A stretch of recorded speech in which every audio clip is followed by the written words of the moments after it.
Hi, everybody. It's Michelle Hill, your legacy builder at Winning Proof, and I am here for another episode of Winning Proof Unscripted. Oh my gosh, I have a really great guest today on the podcast, and we're just going to have a really positive, empowering conversation. It is Connor McKemey, and I ran across his profile on LinkedIn, and I thought, this is a man with a very interesting story and life and mission. So, Connor, welcome to Winning Proof Unscripted. Thank you so much for having me. I'm looking forward to our conversation You have a radio voice. You just today. have a deep, robust radio voice. I have to say that.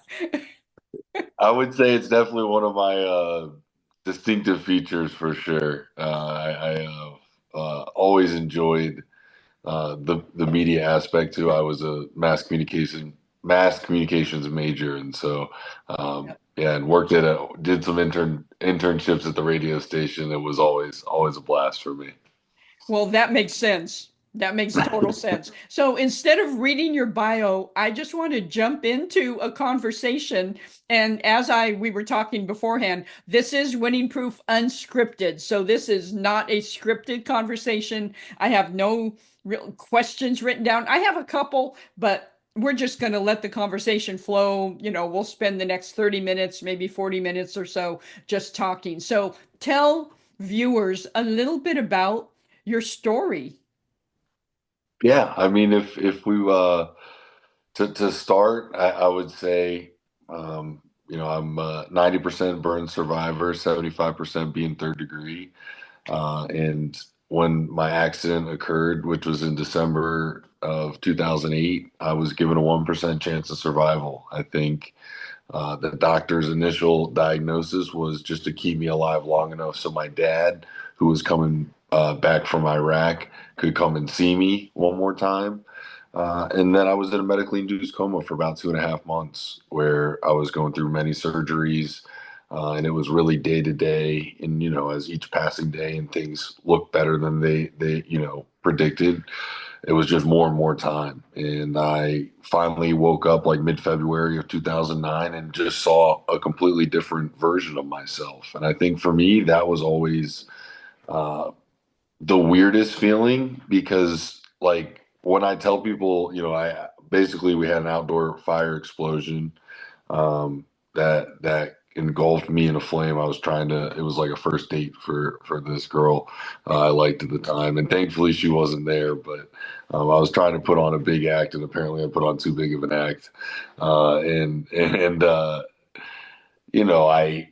I basically go to sleep in the back of an ambulance and wake up in a completely different world, right? You're in a hospital, you got all these different wires and tubes hooked up to you, you're completely wrapped head to toe in bandages. And I think I didn't understand the gravity of the situation at that time. Like, I didn't understand how bad it was, I didn't understand what the next steps would be. But I could tell that it wasn't good. I could just tell from how different my body looked and felt, and just how everybody was treating me and reacting to me, that like it was going to be somewhat of a process. And I was still on a ventilator for I think another week or so when I woke up, so I couldn't really communicate with anybody.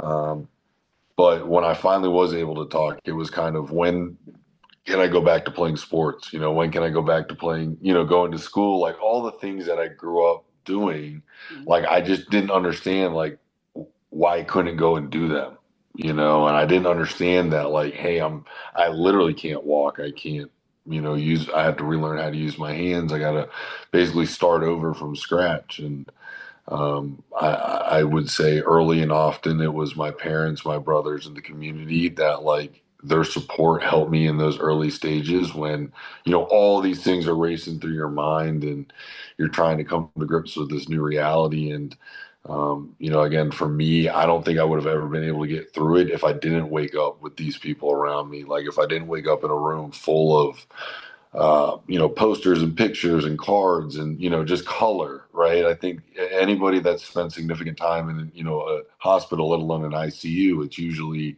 a dull and grim place. But to wake up in a place that was full of color, full of life, like in my darkest of days, right, I needed that more than anything. And that's really what kickstarted the journey. And before I know it, it was you have a choice to make. Like you're either going to sit here and feel sorry for yourself, or you're going to try what you can to see what the other side of it would be. Right. If I tried to push through the pain, if I tried to push through the discomfort, if I tried to do the things that many people thought like weren't possible, I just needed to find out for myself. And again, I took it day by day and just tried to focus on those like little mini victories, so that I could stay motivated. I could stay, pushing forward. Because early on, it was very easy to think about what I lost, what I couldn't do, what I can't do. But that was never going to get me to where I wanted to go, right? Like I needed to change my mindset. And I think that's where it really started. It was like I have a choice to make. And I was going to try to choose it every day to be on the positive side, be on the hopeful side, be on the optimistic side, because that just made life a little bit easier at that time. And again, I failed. I had setbacks. I had disappointments, but then tomorrow was a new day, fresh start. We go again. And I think by just doing that repeatedly, day after day, it started building. And eventually I was able to go to where I wanted to go, which was back to school, back to sports, back to a life that was recognizable for me. Yeah, absolutely. And during, like you said, that it started with a change of mindset, but at 13 years old, that's such a formative time. And under the best of circumstances, young men and women go through incredible changes and physiologically and mentally and emotionally. So, how was it during that time when you were reforming your life? Did you have to count on that mental strength over and over and over and over again? Or how did you perceive that others were reacting to you? And was that hard? I think, I try to tell people I definitely benefited from being young because I think, you were still like naive to what was going on. I was like, oh, I got plenty of years ahead of me. So like, even if I can't figure it out right now, like I got time, right? And when you're young, you feel like all you do is have time until we realize, how quickly it goes, right? As we get older. But, um, I think that helped the initial like surge, right? I was like, I'm still 13, I hadn't started, I was about to start high school. I was in eighth grade, right? So, it was like I have high school, I have college, like there's time, there's still a dream out there. And I was like, I can still figure it out where I do know if it happened later or I don't know, but if it happened later in my life, like maybe the mindset wouldn't have been the same, right? Um, but I felt like there was still so much to accomplish, and like I wasn't going to let my life end at 13 and like be that, the end of the story, right?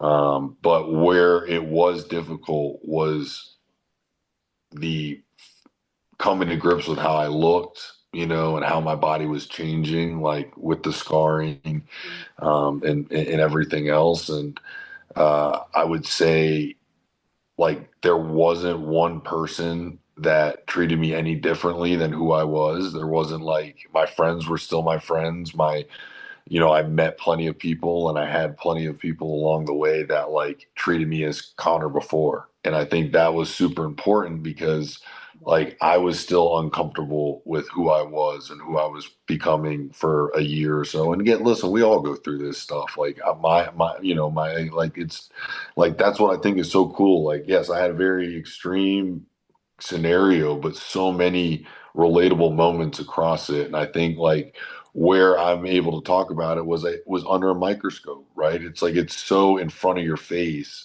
that like I had to face that and I had to, see myself every day like healing just physically and mentally and appreciating that and also appreciating like how amazing my body is, right? Like how it was able to put itself back together and heal and overcome such a traumatic event and then still give me what I wanted, at the end of the day. Now it's not easy and I have to, deal with discomfort and pain and other things like that. But I was like, I'm going to choose that every time because like while I can walk, while I can run, while I can, play sports, like it's an absolute blessing because it was something I probably should have never done. And so like I don't get as hard on myself as maybe other people are about insignificant things, right? Because I'm like, look, like our bodies are always going to change. It's going to grow. It's going to get big, small, tall, skinny. It doesn't matter. Like that's the beautiful thing about our body. It's always changing, but it's so incredible at what it's able to do. Like we have superpowers that we don't even realize, like our ability to heal. Like I don't think people understand like how cool that is, that you can get a cut, you can get a burn, you can get, all surgeries after surgeries, and like your body literally pulls itself together. I mean, 70% of my body is like synthetically grown skin, in a lab. That's not, but now it's part of me. Like it cuts, it bruises, it heals just like normal skin. And I like, to me, that's so cool. So who cares if I'm 10 pounds heavier, 10 pounds lighter, or ripped or not? Like that's always going to change. But at the end of the day, like our bodies are still so incredible. And look, it took a long time for me to get to that point. Because as you said, like I was going through this during our most like difficult years as far as our bodies changing and growing and adapting. And I think for me, where I had to separate the two was like, look, my body's healing, it's changing, it's growing, Yeah. and maybe it's not the best version of itself right now. So instead of making it harder on myself or down on myself, it's like let's just keep trying to win those little battles each day to be like find the positives. It's like I'm healing, I'm getting stronger, I'm getting faster, I'm getting more capable. Like I might not be to where I want to, or I'm not where I am, but I can appreciate where I am at this current moment. You know what I'm saying? Like I don't have to like maybe I'm not at the end goal that I want to be, but like I'm working there. I'm in progress, and to me that's like so important. And again, I once I started like taking myself out of that and again, changing the conversation that I had with myself each and every day, like you see the smile bigger, you see the shoulders back, you approach life in a completely different aspect. And yeah, I had to learn it at a young age, but like that in itself was wonderful because now it's something I get to carry with me for the rest of my life. Yeah, exactly. And so that's great, that that mental attitude was there because so many that have experienced what you've experienced would just give up completely. And I'm sure you had days like that, but just Oh, give up 100%. and just for me the rest of my life, so that mental attitude. But what I want to ask you too is that during the days that you felt like giving up, during the day that what I call the dip days, and we all have them, but the Hmm. dip days where you felt like this is so painful, I can't endure another skin graft or another surgery or whatever. What tools did you use to build yourself back up, to the self-talk? What did you do to get out of that? So I think for me, I've always like had such an appreciation for the people around me because like I get so much off of them. I think what I do and who I am is somebody who's naturally like, trying to be there for others and help, coach and guide and all those different things. But like I can't do that without it being poured back into me. And like it's not necessarily conversations or, motivational messages from peers or family or friends. It's literally just being in their presence, like refuels me. And like I know when I was having my toughest times, like it wasn't even anything anybody had to say. It was just like a friend or my brother or my mom or my dad or whoever, like just being there and doing something that we love together, watch a show, have a meal, listen to some music. Like those are the things that when you can take 10, 15, 20 minutes out of your day and to just be in that moment. It's like that's what life is, right? It's like sharing all these little tiny precious moments that like we may never get again, but like again, you I think you get so much energy from it. And for me, it was like I remember vividly like one of my toughest days in the hospital I get from this was right when I got to Levine Children's Hospital in Charlotte. So I was in an ICU for a couple of months, and then I did a month in inpatient rehab. And like I get there and they give me this big schedule, and it was like multiple things of PT, multiple things of OT. You know, it was like 6, 7 hours long. It was like a whole school day worth of stuff. And I get to the end and I am like, I just want to lay in my bed. I can't move. Like my body's in a ton of pain. But it happened to be spring break for our school. And I was back closer to home. So it was the first time like a lot of people could come and see me. And I get in bed and I'm like, about to, I just want to go to sleep. And my mom's like, hey, we have two of your friends like downstairs that want to come up and see you. Like, should we tell them to go? And I'm like, no, they came all this way. Like, let's go. Like bring them up. I'll be fine. And like within 30 seconds of them just being in there and seeing their faces, it's like it just lit me up. And then I'm like, well, they haven't seen me walk yet. They haven't seen me do some of the things like I've been doing. So like let me show them, and so whether like the pain and all that like went away because how much like it meant to them and the tears and the smile, because they're just sitting there here having to hear stories about, the shell of a Persian or a version of me. And like, again, it was small acts like that, that have been there throughout my entire life that just like I need and I love and I appreciate. And I think when we start living our lives for each other and with each other, like those dark times become less and less because you realize like you got people in your corner, you got people that care about you, you got people that are going to give you the strength when you need it, and you should return the favor when they need it. And again, it doesn't have to be like a formal conversation. Like for a lot of people, I think it's just being in their presence, being with them, like enjoying that moment, that bond, that thing that is so beautiful about humanity that brings us together. Like that's the stuff that I always appreciate. And when I'm in my darkest moments, it's like, it's not about me, right? Like I might be having a bad day, but who cares? Like, like there's somebody else that might be worse off, but I have my friends, I have my family, I have a lot of things to be thankful for and blessed for. Like, it's not worth cutting it short. It's not worth ending it because there's so much. Tomorrow it could easily be a better day, be the best day. And I think I've always tried to think about that. Like you have a choice. We all do about how we want to view the world, and like even if it's not every time, I'm going to try to choose the positive or hopeful side more often than not. And when it's all tallied up at the end, when that has more tallies than the other, you're going to see you win a lot more battles than you lose. That's for sure. Yeah, that is for sure. And I love your point about the presence of just being there. And that was your main point was just nothing had to be said. It was just the presence. And I think that's a good lesson for everybody to just, when somebody has a loss of whatever type, they lose someone, they lose their former identity, they lose whatever, just sitting with someone silently and just being there. But people have a tendency to blah blah blah blah blah blah, and they're Yeah. nervous, and so they want to talk. And sometimes I love your reminder of just you don't always have to. All you can say is sometimes I'm sorry, or Yeah. sometimes not even that. Just sit and have your presence. And I don't think people recognize the power of their presence.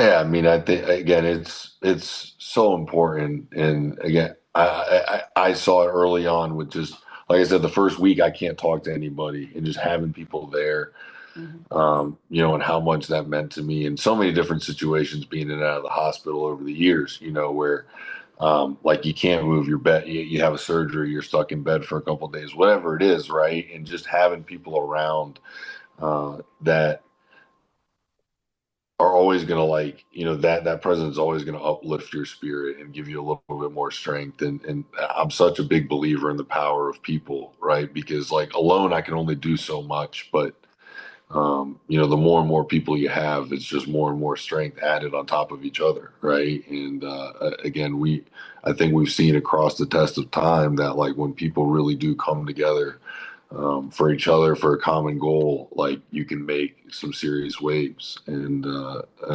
again, I am very, very blessed to have had such a wonderful support system, and throughout my years met, more and more people to add. And I know not everybody has that. And I think that's like where I started, why I started speaking and why I started spreading my message and my words, because look, I had a platform because of what I went through. But there's a lot of people out there that, are going through many, many different things that don't have a voice or don't have a platform or don't feel like they have people there for them. And, when I first started um, speaking, I was like, that's who I want to do it for. Because I know I couldn't have gotten through what I went through without having the group. Like, I know if I had to do that on my own, I would have never turned out the way that I did. And I'm forever grateful for that. And so I don't see any other value I could give than trying to continue to pass that on to those that need it. Right. I think to me that was my calling, and that's where I find my passion, because I get asked that a lot, like, well, what do you do if you don't have it? And I'm like, that's why I wanted to get on the road. Like, come find me, come reach out. Like, I will be, if there's no one else, like, let me be that person, because I know how important that is. Um, because it's crazy. I do plenty of research and other things, but we're in a world that you're so interconnected, right? Like I could talk to somebody on the other side of the globe in a millisecond, yet we feel more than ever isolated in our situation where we are. And it's such a crazy, uh, you know, like balance between, look, there's people always, people are glued to their phones, they're glued to social media, whatever, and almost missing what's going on in the world around us, but yet we're still so afraid to like meet people, reach out, kind of show some of our scars internally or externally. And I just think that like I wanted to provide some sort of message and voice to those people to let them know that like, look, we care about you, and we want to be there for you. And um, yeah, I think again the power of people and being there for one another, like it's missed at times, right? I think we're so used to like Yes. pulling each other apart and pinning each other, against one another, when it's like we're all humans at the end of the day. And we should be trying to uplift each other instead of trying to tear each other down all the time. And if there's ever a takeaway from anything that I say, like that's what I want to live my life. That's positive. That's uplifting. Is like I don't know what the random stranger is that's going, walking down the street next to me, but I can give them a smile, and maybe that's enough to change their day. And like those are the small things that I think each and every single one of us could do. And if we start, choosing to live with a smile or with some positivity, like it's really going to impact, it's like a domino effect, right? It just impacts all those around you, and it goes in waves. And um, I get, to me, that's what's really important. Yeah, that absolutely. And I think, I mean, I know we're so isolated nowadays, and we're supposed to be as connected as ever to people, Right. but we are not. And there's so many, I mean, I don't know what the stats are, but I hear them, and it's just the amount of loneliness in people. You can be lonely in a group of people, in a crowd of people. And I think nowadays, too, that people are afraid, they're more afraid of showing themselves to others because it's so incredibly scary sometimes. And I think all of us have been in the situation where, oh shoot, I should not have shared that with that person. You discover after the fact that they're not safe, and we're going to do that throughout life. But I think that the couple of those experiences, and some people are just like, wall. I am not going to do that. I'm not going to risk that ever again. And then, you know, others just like, okay, yeah, I was knocked down. Yeah, they hurt me with, they stung me, but I'm going to keep trying because humanity, like you said, is supposed to be there for each other. And I think that that power of presence again is so important. So what I want to talk about more about your speaking and what you're doing, but I want to ask you this question because this when I was reading your bio and I was thinking, yeah, I want to ask you this question is that some people will say my pain is, not nearly as great as your pain. My pain, they'll minimize their pain. Other people will say, uh, no, my pain is way worse than yours. You went through this, but I went through this. So what would you say to people on both sides of that spectrum that compare pain levels? Yeah.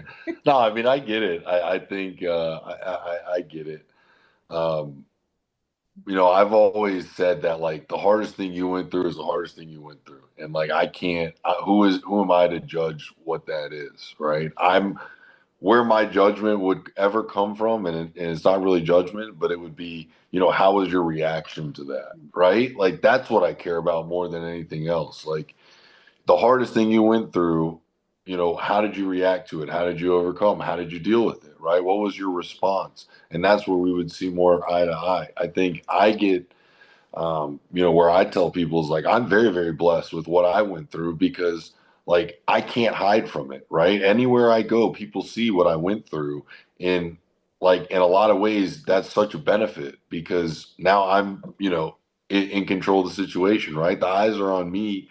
So I can smile, I can approach with, positivity or kindness and show them. But like again, for me, I know when I'm in an airport, I'm in a public place, like people are going to stare. Like I know I stand out, but there again, out of the thousands of people that walk by, there's probably people dealing with way worse things that I would never even know. But they can't. Nobody sees it, right? Like they see me and they know I went through something. Where it's like I can see a million people and not know, and I'm not going to again judge them because their pain's less or more than mine. It's like how do you react to it? How do you approach it? And again, how do you deal with people? Right? Like I think where your conversation was is like it shouldn't be. Well, I had it worse than you had it. It's like I had it bad, you had it bad. Like find the common ground. We both had it bad. It was both bad. It Yeah, doesn't have to be more bad or less bad. It's like it's both bad. All right. So exactly. like, And I love that's that. where we should be. It's like that's it. Well, if you're bad and if you went through a bad thing and I went through a bad thing, well, instead of comparing who's worse, like why don't we figure out how to make it better for each other, right? Because I could use you just as much as you could use me. And I think yes, that's where it's gone, where it's been lost with people lately. Is it's like they rather pull each other apart than be like, look, you're going through something, you're going through something. I got my views, you got your views, but at the end of the day, we're still humans. So like, let's figure out how to be humans and treat each other, with respect, with decency, with love, with empathy. Like again, I don't know what you're going through. I'm not in your shoes, just like you're not in mine. But again, how you react to me, how you approach me, how you treat me, it tells a lot about your character. As again, same goes for me. How I treat people is going to dictate who my character and what my message is and what my path is. So, I think we get way too caught up in the comparing culture, Yes. where it should be like, hey, look, you got yours, I got mine, but like, let's find some common ground or figure out how to, shake hands and lift each other up and like make the situations worse. Yeah, I love that. That is so wise because I see a lot of that happening. And it's just like, don't try to outdo each other's pain. Yeah, Just what you went through is horrible. What somebody else went through, maybe with internal trauma, that's just, horrible. yeah, And just finding that commonality. I love that. So let's talk about your speaking. You do some serious speaking all around. And I know, you're in North Carolina because we talked about that and people know that from reading, they're going to know that. So tell me about where you go, what you speak, what are some of your topics? Yeah, I mean, I definitely get around. It's been fun, like being able to travel. Again, like being younger, not like and being able to bounce around and go city to city. I've enjoyed like seeing parts of this country that I would have never gotten to, or without something like this. And so I've gone like there's basically three different paths, right? You have like the schools and universities, which is a big portion of what I do. Speaking to students, speaking to schools, speaking to the youth, because again, when I was going through what I was going through, I was in their shoes, I was their age. And so I think a lot of what I experienced, uh, these kids still experience or are going through. I just have a little bit different perspective now. I'm able to look back on it with still somewhat of a fresh eyes. I feel like I'm not too old yet, but again, I love, like, to me, I love doing that. And I have a mom who's been a school teacher, been a high school teacher for whatever, 18 years, 15, 18 years. So it's like I know how important the message is. And that stuff is mostly about mental health, resiliency, overcoming adversity, body image, like all those things. I think I touch on a lot of those different topics. And again, that's what's really that stuff's really important to me. And then I have the whole hospital aspect. um, I do some events with some nonprofits associated with the hospital organizations, as well as last year I did a children's hospital tour with the book. So I went to about 15 different children's hospitals. Because again, like thinking I was in both shoes. So as much fun as I have going to the high schools and the middle schools and colleges, like I was one of those kids I was would have been in the hospital and would have missed that message. So I was like, I want to go talk to those kids. I want to be around those kids. I want to see those kids.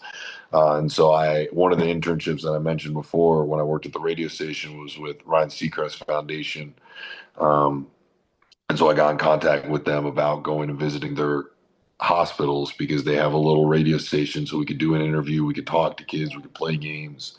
And to me, that was like the best way to kind of interact with them. And I had a blast. And again, there's a studio local in Charlotte. So I get to go and visit those guys, when I have time.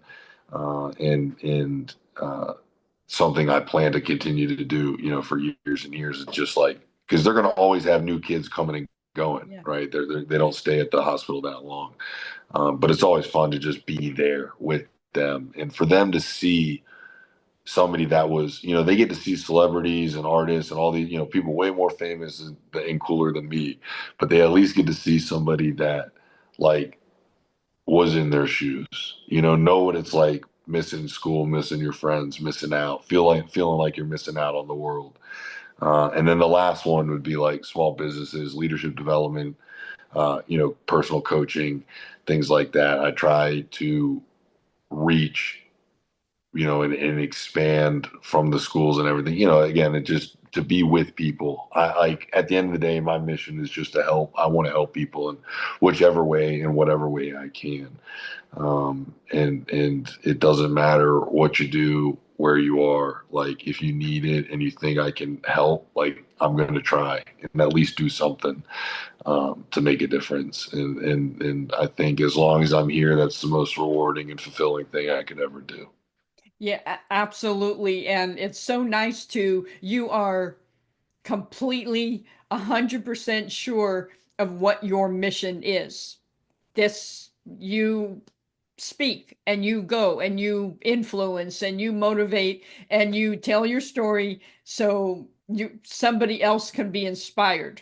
And so what would you say? And I have another from your bio, I have a question as well, but what would you say to people who aren't quite clear on their mission? Maybe they haven't had a ton of adversity in their life. Maybe they've kind of had smooth sailing. I can't imagine what that would be like, but what would you say to those who just, um, I don't know, have need motivation, but they've just kind of had a smooth ride? Can they be motivated too, or do you think they become complacent and unempathetic because of the smooth ride?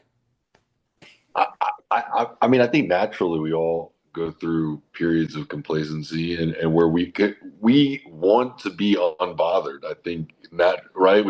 I think most people like going with the flow and not having to face adversity, on a daily basis. I get that.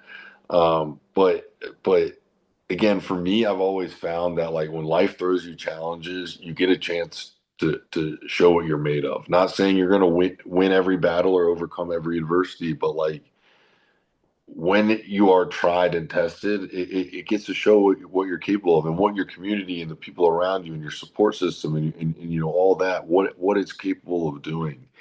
And to me, like I've always found that so fascinating in like how incredibly powerful the human spirit is and the body and the mind. Like there are people that have been tested and tried way worse than I have and have reached higher tops. And again, it's not about comparison. It's just like it's unbelievable.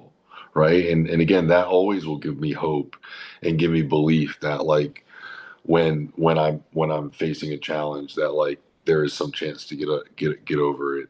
And I always feel like with each battle, right, that you overcome, it's just another piece of armor. Whether you win or lose, fail or succeed, like you're learning from that. You're gaining experience. You're gaining something from that. That when you go to the next fight, the next battle, you're ready to go. I think as far as motivation and what your dreams are, it's hard for me to because I think I've been somebody that was like it was very clear path. Like I wanted to get back to school and playing sports after my accident, and then it was I wanted to go and play college lacrosse and do those things because then to me that was like how I proved that no matter what I went through, I still ended up where I thought I was always going to be. Now the rest of it is like unwritten, right? I never imagined doing any of these things. This was never in my deck of cards. It was never like a plan. I'm not saying it was thrusted on me, but like there was an opportunity to make a difference. And like, again, I know it's unique and I know it's different, but I still believe every single one of us could find a way to make a difference in somebody's life, right? Like it doesn't have to be thousands and hundreds of thousands or whatever. It's like you can make a difference in somebody's life, and that in itself, again, to me is always the most rewarding. I got that from I think like coaching, like when I was coaching college lacrosse and now even helping out at one of the local high schools. It's like I've always found way more reward in watching somebody else succeed with guidance than like my own personal gains. I just think it's way more fun. Like I grew up playing team sports. I grew up in with brothers. Like it was when we all succeeded, when we played games together, when we won together. Those were always more fun than like me beating you. Um, Yeah. I don't know. That's just how I guess this is how I'm wired. I know it's a little different. No, that's good. And that's a huge plus, to be wired that way. Some people think, well, okay, well, he's all positive. I'm not wired that way. I'm kind of Eeyore-ish. And so I could never do that. Can they? Yeah, again, I think it's just a choice, right? Like it's A just a choice. choice. I'm like not Mr. Positivity 365, 24 hours, like I have moments where I'm upset, I have moments where I'm down, I have moments where I'm, unsure of where I'm going, what I'm doing. We all do. Like it comes and sometimes it hits harder than others, but I still know I have a choice in how I react, how I respond. Like I still have that choice. And again, not every time do I choose the right choice, Mhm. but when I don't, when I lose, when I fail, when I take a step back, it's like, okay, well, this isn't helping us get better, get where we want to, then we have to make the different choice. Sometimes it's a harder choice. Sometimes it's a choice that we don't like or we don't want. But like I think life has a funny way of guiding us where, down a path based off of our choices, right? And I think it's very clear um, at times based off of our decisions and the choices that we make Yeah. where that destination takes us. So again, I'm a firm believer that like I have a choice and as long as I have that, like we can make a difference. We can change that outcome, whatever it may be. And you know, it's always like you rather make that choice than somebody else make it for you. I think most of us would be in that boat. Yeah, absolutely. Now, here's one bio, and I want to read it because it kind of stuck out to me. Um, you say, with brutal honesty and humility, Connor captures the hearts and minds of audiences, demonstrating how to move forward with. And then there's these three G's: grace, gratitude, and gut determination in the face of adversity. So I love those three, grace, gratitude, and gut determination. How have you built in gratitude into your daily journey? It really starts for like again, I'm in a unique position where it's like I've been at whatever 16 plus bonus years, if you think about it like that. So it's not hard for me to wake up and at least find a little bit of appreciation for the fact that like I'm still here. Yes. And I'm still able to be, like I'm still here. And I think people don't realize like how big that is, and like that how big their circle is, right? Because like I'm still here for my two brothers, for my mom, my dad, my cousins, my aunt, my uncles, my friends, all the other people we call family, right? Like you're still there for all of those people, and they're still here for you at this moment in time. And so I can wake up feeling appreciation for that. I listen to a lot of music, and I think it's a very easy way to set our mood for the day, based off of the music we listen to. And again, I think there's songs for every single emotion, but like, at least to start, I'm gonna listen to some upbeat, some positive, like something to get your heart, at least going. And that's just been like part of my daily routine forever. I wake up to not an alarm like blaring, but a song that I love.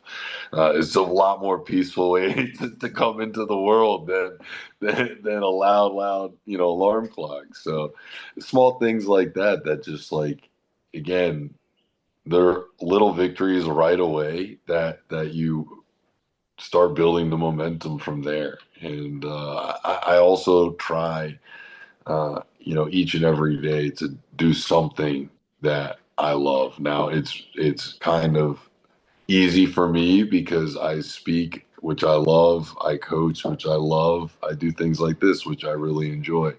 But again, it's like putting on your favorite song, eating your favorite, snack, even, something small like that. Like these are the things that I think we don't appreciate until they're gone, until we don't have them anymore. And like for me, I was like, I'm never gonna go through. I don't want that experience again. Like I know how difficult it was to like one of the things I don't talk about is I lost my taste buds for a couple of weeks, months or so in the hospital, and so like everything I tasted didn't taste the same. And one of the stories I talk about in my book is like my mom made her famous mashed potatoes, and again, these things, like greatest thing I've ever had on this planet. Like, if it was my last meal, just give me a bowl. That's fine. And so like I asked for that, and I take a bite, and like I couldn't taste it, and I started crying because I'm like, this isn't. And I thought the rest of my life was gonna be like that. I was like, did the fire burn my taste buds? Like, can I not taste food anymore? No, it's just a pat. It was because I hadn't eaten anything in 3 months or 4 months. I'd been on a feeding tube. Like it took some time, and I can tell you, I don't have any issues tasting food now. And so it's like stuff like that. Like I'm grateful for that because for the few weeks that I wasn't, I was like, this is going to be horrible. So small things like that. I think we all have the capability of doing, even if it's for a few seconds, a minute, a couple minutes. Again, for me, it's always been music. It's always been music. Whether it's a new song I'm listening to on repeat, on repeat, on repeat, or something I've always loved, like I just think I can throw it on and it just, in it for the 3 minutes and whatever seconds, like I can be, at peace with that. And sometimes that's all you need. Yeah. Do you have a favorite? Can you share a favorite group, band, singer that really, really inspires you out of all of them? I mean, honestly, out of all of them, I would say there's this artist named Modest Yahoo who, like, I think his first album might have dropped like 2002 or three. I mean, I was young. My dad listened to him and would play him for us, but he like we saw him on tour last year. He's still kicking it. Now he's got two kids, but he sings a lot of songs that like have, I think, a positive and uplifting message to them. And I think like one of the biggest ones that cuts home to me, it's called "Live Like a Warrior," and it's just a good, it's a powerful song. And I think he's got a beautiful voice, like he's unbelievably talented, but a lot of his music, it just naturally makes me happy, like makes me hopeful, makes me believe that like tomorrow could get better. And like, yeah, in my darkest times, it's like that dude on repeat, and I'll be out of it in no time. Yeah, that makes sense. And I think we all have that one song, that one artist that really carried us through or carries us through the dip days beyond the dip days, the Mhm. really dark moments. And that song is forever special and holds a special place. So I think my final question to you is like, what excites you nowadays? What is exciting you for 2025? Honestly, I've really enjoyed, like I took some time away from coaching lacrosse once the business really kind of took off, and I was trying to make my way and make sure I was doing the right things, and making sure my product, like my speeches were good, and setting up tours and all those different things. And now, like, I'm able to be a little bit more pick and choosy with that, and it kind of, runs its course. So once things settled down, I was like, I wanted to get back to coaching. I wanted to get back to being around, the kids on a daily basis, and trying to have an impact on them. Again, it's not preaching. It's not telling them what I went through. It's like just helping them with the little individual battles that they might be facing on the field, off the field, in life. I think for me, I've always found so many relatable things in what I went through and how I experienced life through sports, right? And just the wins and losses and adversity that you get taught between the lines. Um, and like I didn't realize how much I would, because I came from like Division I college coaching, high level Yes, lacrosse too. yes. I'm not talking down on our kids. They're very good for their level, but it's a different level, right? It's high school lacrosse. You're not, it's D1 not like, is different. Yes, yeah, it's there's a a few bit. there's a few steps between where I am and where I was, but it's still fun, right? And I don't think again, I didn't realize how much I would like enjoy it, and like to the point where we lose an overtime game on Monday, and like I couldn't sleep because I was like, I should have drawn up a better play. I should have did, I'm like, why do I care that like we're not even playing for a state championship or anything? It's just like, but I was like, that's how I was like, I was like, it meant that much to me. So, to me, that I've been really enjoying that. And again, just being able to get to new schools and new cities, with the speaking engagements has been like so much fun. And I've always found like what's really cool is I go somewhere for the first time and I speak, and like you end up, three or four people end up reaching out, whether it's parents, other business people, and then it gives you an excuse to go back again. And now it's like, hey, I can try something else now. I can go, somewhere else. And like Wilmington was a prime example. I go and speak at a school there, and I think this popped up, and some other things popped up that give me an opportunity to go back out there. And um, like, yeah, that's what's so cool about it. It's very fluid for sure. I think that scares the crap out of my parents at times, but look, like, I keep the lights on. I'm doing okay for myself. I'm having fun and I'm enjoying life. And I think at the end of the day, that's really all we can do. Yeah, absolutely. And you have to live with gusto, and you are doing that for sure. Before we end, before I ask you how people can get in touch with you, tell people about your book. Yeah, so Yes. 2 years ago, I launched the book Life Ignited: A Hopeful Journey Sparked by Fire. It ended up being a two-time Amazon bestseller, which was like super cool. Again, nothing I had ever I like. You could have asked me in high school or in college if I would ever be a writer, and I would be like, probably not. But I loved the process. I really enjoyed it. There were so many nuances to making a book that I had no clue about, like font size, color, page, spacing, all these different things. Like I thought it was such a lovely process, and it's crazy, like to still see it selling. Like I don't post about it. I don't, do tons of promotion for it, and people are still buying the book. So it's been really cool, and it's an opportunity to again, for me to share a story in a different way. Up on stage, you might get 30, 40 minutes. This is a very easy read, but I wrote it for kids, that could literally sit down after school and finish it, before they went to bed, right? Oh, nice. Yeah. In something small like that. Because I didn't want it to be intimidating. I didn't want it to be, you know, something that Like would be a scary. It's War like, and Peace, yeah, yeah, you see a big book and you're like, I'm never going to finish that. When it's like, no, you see mine, you're like, all right. And the beautiful thing about it is, I think the way we staged it is like the third and fourth chapter in my eyes are like the most emotional chapters. So it's like a light read, and then you're just kind of like woof, sucked in, and then it's like, oh. And at that point, you're almost near the halfway point, and then you're like, well, I might as well finish it. So I can't stop here. I got to know what's going next. So I listen. I enjoy it. I think it's been super fun. And again, you can get it on Amazon, Barnes and Nobles, like anywhere you can find a book. If you just look up Life Ignited, you'll see it. And yeah, it's been cool. It really has. I like it. It's weird for me seeing people read my book, but like I'll never get used to that. I never will. Yeah, it's like, is that, and doing a book as a book and publishing consultant, I'm like, and I did not help Connor with his book, because a lot of the people that I interview is like my clients, and and they just kind of assume that you're my book client. No, this is not that case for this one, but I understand all the pieces, Yeah, that's what I do, but I will put the link to Connor's book in the show notes so you can go and buy it and read it in a sitting one evening. So that's definitely. lovely.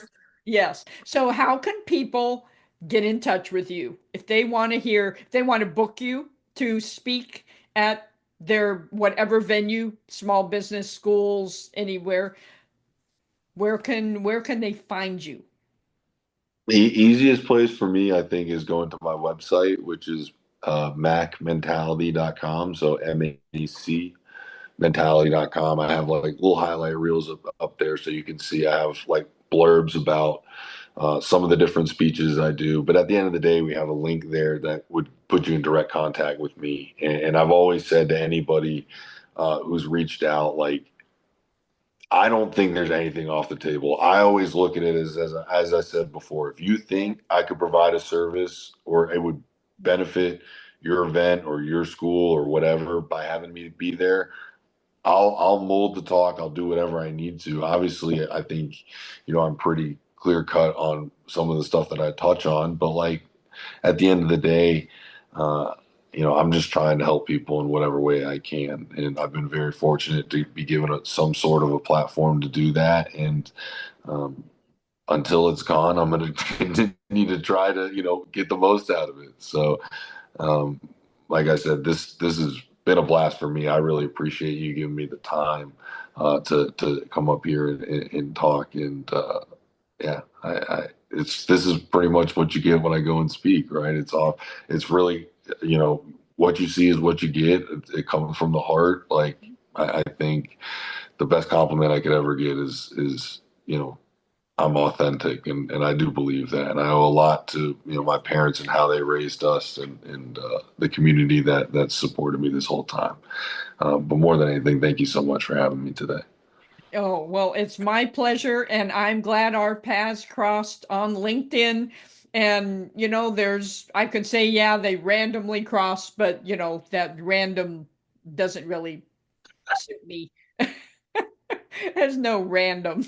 So I really appreciate you talking to everybody. And I know there were so many golden nuggets contained in this episode that I just can't wait to get it out there and to have people listen to it. And please, if you like this episode, like it, subscribe to the channel and share it, especially with this Connor's message and our conversation. Share it with those in your life who have been through some adversity. Everybody kind of goes through it, but there's some serious, serious adversity in life that I think his message and his just positivity and fortitude can really, really help.